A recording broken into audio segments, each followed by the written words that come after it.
সবাইকে পুরো ভিডিওটি দেখার অনুরোধ রইল। এই ভিডিওর মধ্যে যেই বৃদ্ধা মহিলাটা দেখতেছেন তার বয়স হচ্ছে 90 বছর। তিনি ভিক্ষা করতে এসে দুইখানা হাত সামনে পেতে দুই চোখের পানি ছেড়ে দিছে এবং বলতেছে, বাবা, জীবনে যেই কাজ করিনি আজকে সেই কাজ করতে হইতেছে। তার জীবনের গল্প কাহিনীটা বলল যে আমার কোনো ছেলে সন্তান নাই, মাত্র একটি মেয়ে ছিল, যেই মেয়েকে আমি বিবাহ দিয়েছিলাম।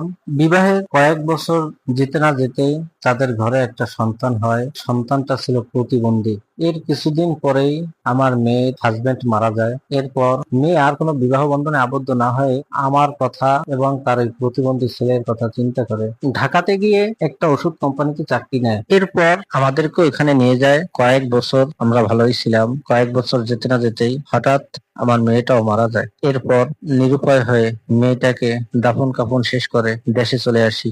দেশে এসে কি খাবো কি করব খুঁজে না পেয়ে জীবনে মানুষের কাছে হাত পাতি নেই, আজকে মানুষের সামনে হাত পেতে জীবন সংগ্রামে নেমে পড়লাম। দেখেন মানুষ কতটা অসহায় হলে এই 90 বছর বয়সে ভিক্ষার থালাটা হাতে নেয়। মহিলাটা বলল, বাবা, এই ভিক্ষা করে যে টাকাটা পেয়েছি এই টাকাটা দিয়ে এখন চাল এবং ডাল নিয়ে বাড়িতে গিয়ে রান্না করে নিজে খাবো এবং ওই নাতিটাকে খাইয়ে দেবো, কারণ প্রতিবন্ধী হওয়ায় নাতিটা নিজে হাত দিয়ে ভাতও খেতে পারে না। কতটা অসহায়ত্ব হলে মানুষ এই পথ বেছে নেয়, একটু চিন্তা করেন। এর থেকে আমাদের শিক্ষা নেওয়া উচিত যে আল্লাহ তাআলা চাইলে কত কিছুই না পারেন। অতএব আল্লাহ তাআলা যেভাবেই রাখেন এই আল্লাহর শুকরিয়া আদায় করবো, কারণ দুনিয়াটা হচ্ছে ক্ষণস্থায়ী। এটা দুনিয়া, আল্লাহ তাআলা পরীক্ষা নেবেন, কাউকে ধন দিয়া কাউকে কষ্ট দিয়া। সকলে ভালো থাকবেন, সুস্থ থাকবেন। আসসালামু আলাইকুম।